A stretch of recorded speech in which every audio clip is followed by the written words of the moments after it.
मजे में होंगे। दोस्तों आज हम बात करेंगे WH वर्ड्स के बारे में। मतलब जो भी प्रश्न ऐसे होते हैं कि जो क से शुरू होते हैं ना, कौन, कहा, कैसे, किधर, क्यों, किसके साथ, वगैरह वगैरह, ये जो प्रश्न होते हैं वे हमें बहुत बार तकलीफ देते हैं ना। तो आज उनके बारे में ही देखेंगे थोड़ा सा, और वे प्रश्न कैसे बनते हैं और उनका मीनिंग कैसे हमें समझ लेना चाहिए, इसके बारे में चर्चा करेंगे। आइए, हमने बहुत बार देखा है कि हम हाँ या ना वाले प्रश्न तो समझ लेते हैं, लेकिन ये जो WH वाले हैं वे हमें बहुत ज्यादा तकलीफ देते हैं ना। तो क्या आपको पता है कौन कौन से ये WH वर्ड्स? मैं उम्मीद करता हूँ वो भी आपको पता ही होंगे। अगर नहीं है आपको पता तो चलो एक बार उनको भी रट लेंगे ना। व्हाट होता है ना, व्हाट, देन व्हेन होता है, देन व्हाई होता है, फिर whom है, whose है, और क्या क्या है, वेयर है, which है, who है, हाउ है ना।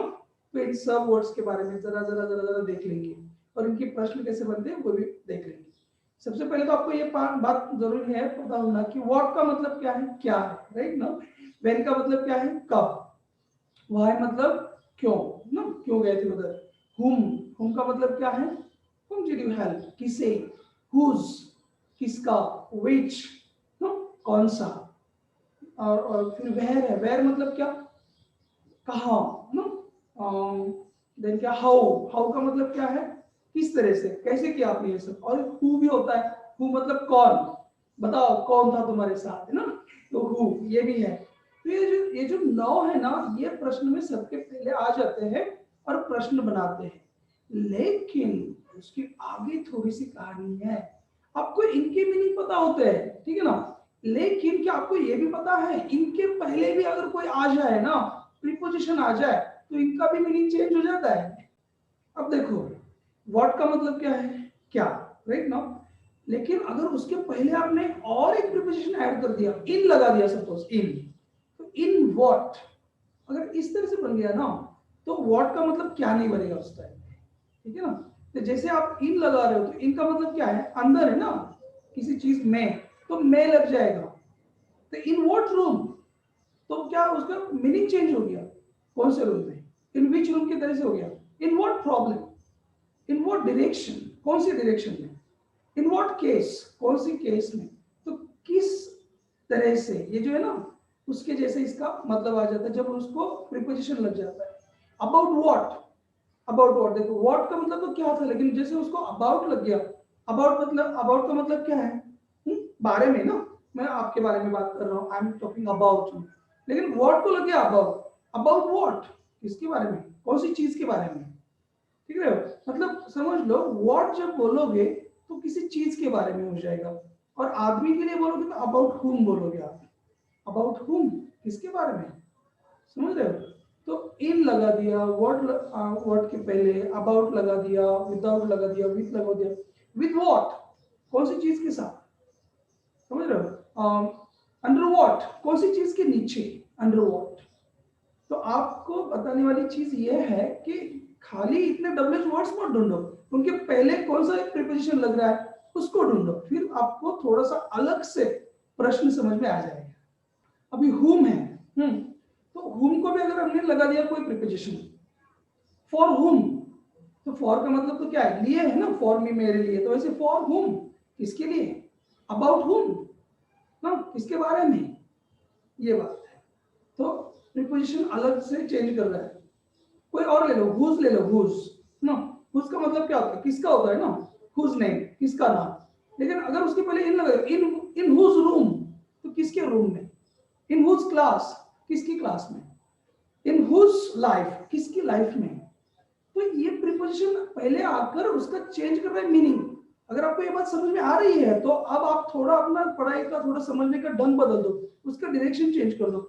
खाली हमने ये देख लिया कि व्हाट का मतलब क्या है, व्हाई का मतलब क्यों है, ये तो सबको पता है ना। हुम मतलब किसे, हुज का भी मतलब होता है किसका, ये हमें सब पता है। उसके आगे चलो कि उसके पहले जो प्रीपोजिशन लग रहा है ना, वो उसका मीनिंग क्या कर रहा है। व्हेन का मतलब हमें सबको पता है कि व्हेन मतलब कब, लेकिन उसके पहले टिल लग गया, टिल व्हेन का मतलब चेंज हो गया, कब तक हो गया, तो ये कब तक भी हमें समझना चाहिए। तो आज से काम का तरीका बदल दो, प्रश्न पूछने का तरीका बदल दो, और जो प्रश्न सामने लिखा है उसको नए ढंग से देखो। पहले ये देखो कहीं पर वो प्रीपोजिशन तो नहीं आ रहा है, कभी कभी वो प्रिपोजिशन लास्ट में भी आ जाएगा, ठीक से समझ लो।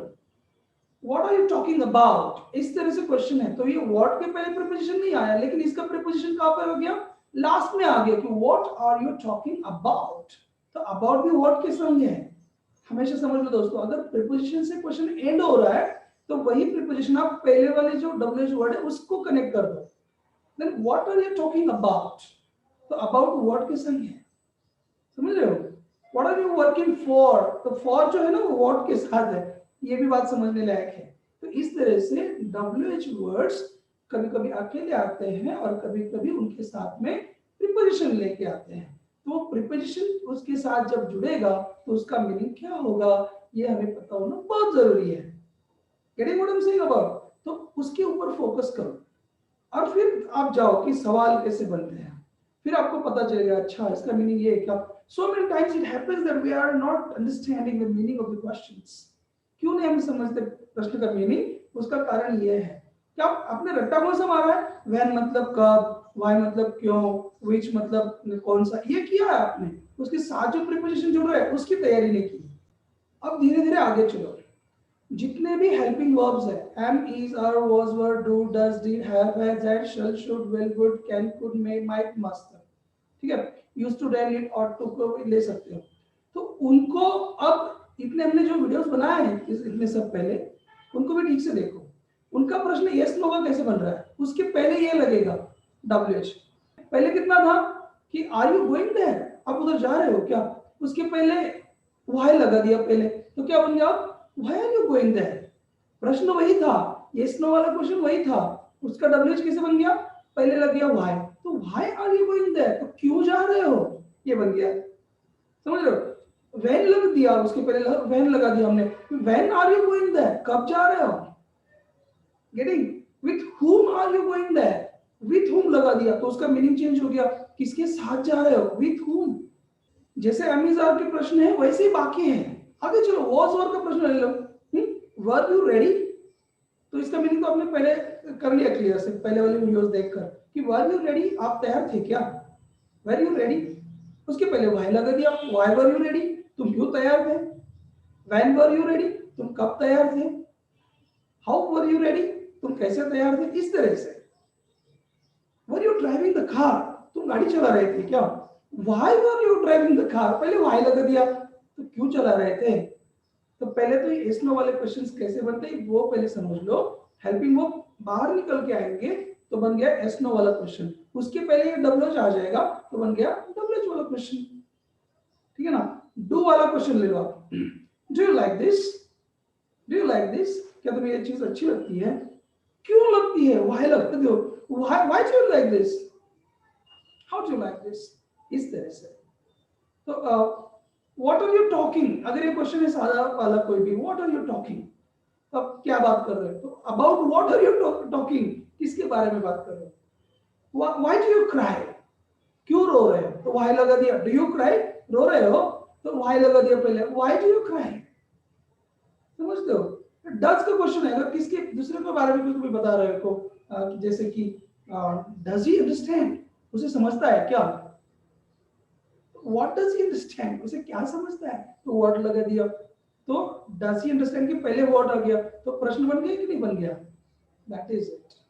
अब सादा वाला क्वेश्चन है एकदम, क्या डिड यू गो देयर, आप उधर गए क्या, क्यों गए, व्हाई, किसके साथ गए, विद whom, समझ लो, व्हेन, कब गए आप, when did you go there.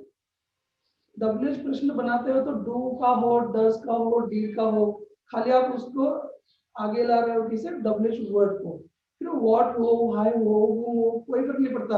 और एक चीज समझने वाली है क्या, कि ये जो चार है इनमें से whose, which, how much, how many, ठीक से समझ रहे, चार whose, which, how much and how many, ये जो चार है ना, उनके बाद में भी आपको एक वर्ड लेना चाहिए होता है, फिर उसके बाद में आएगा हेल्पिंग वर्ब, जैसे कि whose है तो ऐसे नहीं कहना डायरेक्टली कि whose did you see, ऐसे नहीं होगा, तो whose picture did you see, ऐसे होगा, तो उसके बाद में क्या आ गया, पिक्चर आ गया कि नहीं। सिमिलरली which का क्वेश्चन है, तो which do you like, तो which do you like इसका कोई मीनिंग नहीं है, which के बाद में एक वर्ड आएगा, which book do you like, how much का भी वैसे, how much do you drink, लेकिन क्या ये तो नहीं बता रहे हो। हाउ मच के बाद में वाटर मिल्क जो भी पी रहे हो, बियर भी, तो वो वहां पे लगाना। How much beer, how much water, how much milk, तो समझ रहे हो ठीक से। हाउ मेनी का भी, how much do you have, ये इसके बारे में कोई जानकारी नहीं मिल रही, लेकिन आप जैसे बोल रहे हो how many friends do you have, how many colleagues do you have, तो ये डू यू हैव का मीनिंग बन गया, डू का क्वेश्चन बन गया। लेकिन हाउ मेनी, हाउ मच के बाद में आपने एक वर्ड ऐड कर दिया, और उसके बाद आप पूछ रहे हो where did you get it, where did you get it, ये आपको कहाँ मिला। लेकिन जैसे ही वेयर के पहले आपने फ्रॉम लगा दिया ना, from where did you get it, तो मीनिंग चेंज हो गया, कहाँ से हो गया, क्योंकि फ्रॉम मतलब से है ना, फ्रॉम, फ्रॉम पुणे, पुणे से, फ्रॉम मुंबई, मुंबई से, तो वैसे है। फिर कहाँ से बोलना है, तो फ्रॉम वेयर कहेंगे। तो अबाउट है, फ्रॉम है, विथ है, विदाउट है, इन है, टू है, एट है, तो जितने भी प्रीपोजिशंस है ना दोस्तों, उनके ऊपर पहले काम करो। और सेकंड चीज क्या है ना, ये जो चार मैंने बताया, which, whose, how much, how many, इनके ऊपर फोकस करो, क्योंकि बाद में एक वर्ड एक्स्ट्रा आएगा, इस बात के ऊपर बहुत बहुत ज्यादा फोकस होना जरूरी है। तो फिर आपको प्रश्न ज्यादा डिफिकल्ट नहीं लगेंगे। जितने भी मॉडल ऑक्सिलरीज है ना, जितने भी है ना, वो can, could, shall, should, will, would वगैरह, उनके बारे में ज्यादा सोचने की जरूरत है नहीं। क्यों, डायरेक्टली आ जाएंगे वो। How can I do it, तो कैन के पहले हाउ आ गया, how can I do it हो गया, है ना। तो फिर जितने भी है, शैल, विल, जो भी है, how will you do it, no. तो where could I stay, where could I stay, what could I say, तो कैन हो गया, कुड हो गया, विल हो गया, वुड हो गया, शुड है ना, where should he go, where should he go, should का क्वेश्चन पहले बन गया, उसके पहले वेयर आ गया, तो डब्ल्यूएच क्वेश्चन बन गया। तो डब्ल्यूएच प्रश्न कैसे बनता है और उसका मीनिंग, आपने प्रश्न तो बना लिया बहुत आसानी के साथ, अच्छा हमें पता चल गया कि पहले नंबर पे डब्ल्यूएच लगाना है, उसका मीनिंग कैसे समझ रहे हो, तो जब आपको वो हेल्पिंग वर्ब का मीनिंग पता होगा ना, तब आपको प्रश्न का मीनिंग पता चल जाएगा। ठीक से समझ लो कि वेयर डिड ही स्टे, ये क्वेश्चन है suppose, where did he stay, तो आपको पहले ये पता होना चाहिए डिड का मतलब क्या है, समझ रहे हो। स्टे का मतलब आपको पता है, स्टे करना, रुक जाना कहीं पर, लेकिन डिड जब आप कर रहे हो ना वहां पे यूज, तो ये पास्ट टेंस है, इसका मतलब कुछ चीज मैंने की, इस तरह से होता है, तो फिर आपने कहां पर स्टे किया, ये मीनिंग वहां से आ जाएगा जब आपको डिड का मतलब पता है। डू डज का मीनिंग आपको अगर पता है, तो आप डू डज के प्रश्न का मीनिंग बता सकते हो, कि अगर किसने पूछा है कि वेयर डज ही गो, तो गो मतलब जाना, ये तो आपको पता है, लेकिन डज का मीनिंग पता है क्या, डज का मीनिंग अगर आपको पता है कि जाता है, जाता हूं, जाती है, तो इस तरह से फिर आप ठीक से पूछ सकते हो कि वेयर डज ही गो, अच्छा मतलब वो कहाँ जाता है, ये मीनिंग आप बताओगे, आप ये नहीं बताओगे वो कहाँ गया, कहाँ जाएगा, ये नहीं बताओगे आप। देखो दोस्तों, जितने भी डब्ल्यूएच क्वेश्चंस होते हैं ना, उनमें ज्यादातर से, हाँ, ज्यादा से ज्यादातर पहले रैंक पे आएगा डब्ल्यूएच वर्ड, फिर वो कंपाउंड वर्ड भी हो सकता है, इन विच, नो, ऑन व्हाट, ऐसे भी हो सकता है, मतलब उसको एक ही करना हमने। तो ये पहले आएगा क्या, डब्ल्यूएच वर्ड, उसके बाद में क्या आएगा, हेल्पिंग वर्ब आ जाएगा, am is are was were do does वाला, और उसके बाद में कौन आएगा, वो एक्टर आएगा, उसका डूअर आएगा, उसका सब्जेक्ट आएगा, वो बंदा जो भी वो काम कर रहा है वो आएगा, और उसको डायरेक्टली कौन फॉलो करेगा पता है आपको, एक्शन फॉलो करेगी, go, run, dance, sit, attend, bounce वगैरह वगैरह जो भी है। तो ध्यान रखें मैं जो बात बता रहा हूं, तो अगर आपको कोई भी प्रश्न का मीनिंग नहीं समझ रहा है ना, तो ये जादू का एक नंबर दे रहा हूं मैं आपको, मैजिक नंबर, ये मैजिक नंबर है 314, ठीक से समझ लो, 314, 314, इस नंबर के साथ आप किसी भी प्रश्न का उत्तर शायद ढूंढ पाओगे बहुत आसानी के साथ। कैसे करना है, पहले जो भी प्रश्न आपको दिया हुआ है, जो भी आप प्रश्न पूछ रहे हो, आगे देख रहे हो, जैसे कुछ भी लिखा है कि where does Mahatma Phule start the first school वगैरह वगैरह जो भी है, where does Mahatma Phule start, अगर कोई से क्वेश्चन है सपोज, तो क्या करो, वेयर को नंबर 1 दे दो, डज को नंबर 2 दे देना, फिर यहाँ पे सब्जेक्ट महात्मा फुले है तो उसको 3 दे देना, और स्टार्ट को नंबर 4 दे देना, ठीक से समझ लो। तो इसमें बस इतना ही करना है, हेल्पिंग वर्ब को 2 नंबर आना चाहिए और मेन वर्ब को 4 नंबर आना चाहिए। अगर इतना कर सकते हो तो ये जो ट्रिक मैं बता रहा हूँ ना, बहुत इंपॉर्टेंट काम करेगी आपके साथ। 2 नंबर को हेल्पिंग वर्ब, 4 नंबर को मेन वर्ब आना चाहिए। अब इसको 3 1 4 3 1 4 की सीक्वेंस से इसको ठीक से करो। मतलब पहले कौन आएगा, महात्मा फुले, फिर बाद में कौन आएगा, वेयर मतलब कहा, महात्मा फुले ने कहा। और फिर 4 नंबर कौन है, स्टार्ट, महात्मा फुले ने कहा स्टार्ट। और फिर यहाँ पे डिड है, डिड का मतलब किया है, तो महात्मा फुले ने कहा स्टार्ट किया। इस तरह से मीनिंग आपको पता चल जाएगा। बहुत सारे क्वेश्चंस आप ले सकते हो, बहुत सारे क्वेश्चंस। दोस्तों अब देखो, क्वेश्चन है where should I park my car. Okay, where should I park my car. अब ये टेक्निक आपको वापस यूज करना है, क्या, 3 1 4। पहले क्या करो, वेयर को नंबर 1 दे देना, शुड को नंबर 2 दे देना, देन एक्टर कौन है, आई, तो फिर आई को नंबर 3 दे देना, और 4 जिसका एक्शन क्या है उसमें, पार्क, तो पार्क को नंबर 4 दे देना, और फिर उसको 3 1 4 के सीक्वेंस से गिनना। तो क्या हो जाएगा, अब देखो तो ठीक से, where should I park my car, तो फिर 3 नंबर क्या है, आई, तो मैं, वेयर मतलब कहाँ, है ना, तो मैं कहाँ पार्क, मैं कहाँ पार्क, और शुड है वहां पर। शुड का मतलब अगर आपको पता है तो ये प्रश्न का भी मतलब पता हो जाएगा, शुड मतलब करना चाहिए, तो फिर मैं मेरी गाड़ी कहाँ पर पार्क करनी चाहिए, ये हो गया उसका आंसर, मतलब उसका प्रश्न का मीनिंग। तो आसान है, जो भी है, वुड है, कुड है, कैन है, तो सभी प्रश्न के बारे में ऐसे ही कर सकते हैं। तो प्रश्न का मीनिंग समझना बहुत आसान है। पहले तो काम करो कि डब्ल्यूएच वर्ड्स के मीनिंग समझ लो, हेल्पिंग वर्ब की मीनिंग समझ लो, और ये जो मैंने अभी लास्ट में नंबर बताया था ना आपको, पासवर्ड समझो इसको प्रश्न का 314, ठीक है, तो ये नंबर के साथ आप किसी भी डिफिकल्ट प्रश्न का मीनिंग भी समझ सकते हो। ये ट्रिक है खाली, ठीक है ना, this is not any rule in English language, it is just a trick that. तो ये आपको मदद करेगा अगर आपको प्रश्न नहीं समझता है तो। और अगर इस वीडियो के साथ चलकर आपको अगर प्रश्न समझना थोड़ा सा अगर ऐसे लग रहा है कि हाँ मैं कोशिश करता हूँ, मुझे समझ में आ रहा है प्रश्न का मीनिंग, तो अगले वाले वीडियो में मैं ये ट्रिक बताने जा रहा हूँ कि उत्तर कैसे समझते हैं, किसी भी प्रश्न का जो भी जवाब है, जो भी आप आंसर दे रहे हो उसको ठीक से करेक्ट कैसे लिखेंगे, grammatically how to write the answer correct. तो मुझे लगता है कि ये वक्त है अभी रुकने का, वेट करेंगे अगले वीडियो की। तब तक ये वीडियो आप अगेन एंड अगेन रिवाइज करो, प्रश्न का ठीक से जो वहाँ का स्ट्रक्चर है वो समझ लो, और फिर मैं आपसे उम्मीद करता हूँ कि आपको ये वीडियो ठीक से समझ में आया होगा। अगर आपको ठीक से लगा वीडियो तो just subscribe there and share to your friends so that they can also get to know how to know the meaning of the questions, whether they are English or Islamic questions. Okay.